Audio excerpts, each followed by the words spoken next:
My mom, who's a little Filipino lady, and she's going to be 89. She's never going to die, never. She's, not that I'm hoping. I gave up on that years ago. It's but I said, what happens if it doesn't work out? Little Asian woman, little Filipino lady. What if this doesn't work out, huh? What happens then, huh? It doesn't work. Well, you need something to fall back on. Well, the whole point was that if you nothing to fall back on, you have to make it work. Asian parents, I don't recommend it, but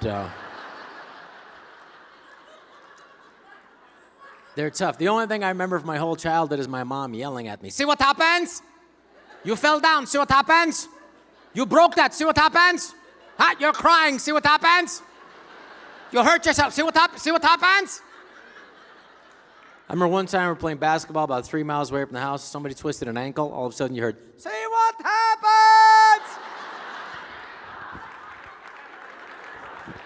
Dude, that's your mom on the mountain over there. See what happens?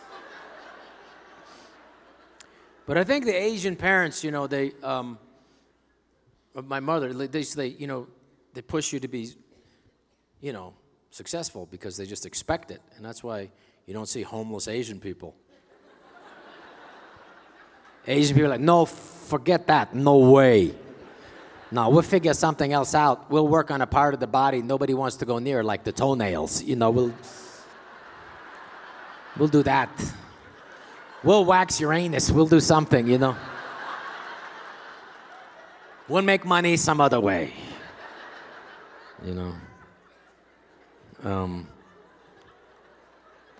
I used to get straight A's, and I go, Mom, I got straight A's. So what?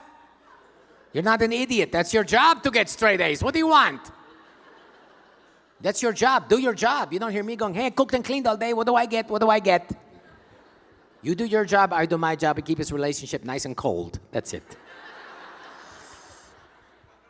But I've learned, but that was, I guess, what Eric Idle said to me from Monty Python. You guys Monty Python fans? Yeah. He said, now we're all messed up or we wouldn't be doing it. Why would you want to potentially humiliate yourself in a room full of strangers? You got to be messed up or why would you do it? What's the whole point of doing it? You've got to need people to love you because you're messed up. And I went like, okay, I guess I am,